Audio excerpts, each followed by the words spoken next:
La nouvelle compagnie aérienne ivoirienne appelée Air Côte d'Ivoire a décollé hier pour la première fois de façon officielle en présence des autorités ivoiriennes. Noël Niagno.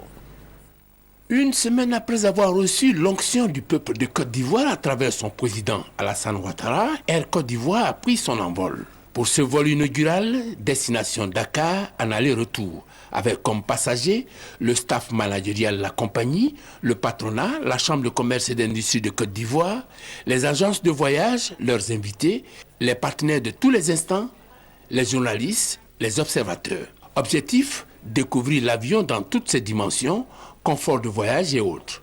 Un bémol tout de même, la ponctualité. Les excuses pour ce premier vol sont de mise. 2h30 après, Dakar, aéroport Léopold Sédar Senghor, un comité d'accueil à la dimension de l'événement.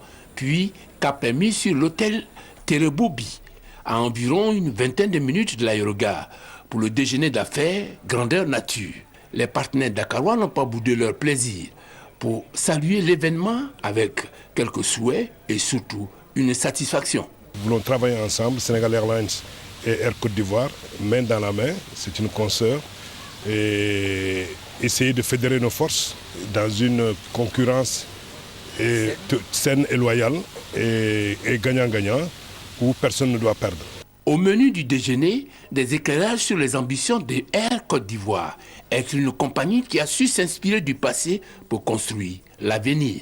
Alors Sénégal Airlines, on est en train de discuter si on peut s'entendre pour harmoniser les horaires, parce que Sénégal Airlines, ils ont opéré maintenant depuis pratiquement 2 ans, et c'est une compagnie qui est établie.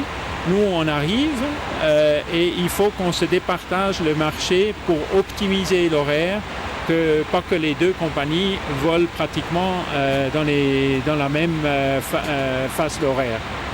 Qu'il y ait une compagnie le matin, une l'après-midi, le soir, c'est comme ça qu'on peut s'entendre. Le président de la Fédération des agences de voyage d'Afrique est du même avis. Mieux, il fait des suggestions. Que la compagnie Air Côte d'Ivoire aujourd'hui, qui nous permet d'être là aujourd'hui, ne soit pas éphémère, ne soit pas c'est quelque chose qu'on jette et qu'on ne produit plus. Ces suggestions sont partagées par les partenaires ivoiriens. L'envol est pris et se poursuivra par un autre vol inaugural le 7 novembre sur Libreville, quand le démarrage des activités commerciales est prévu pour le 12 novembre.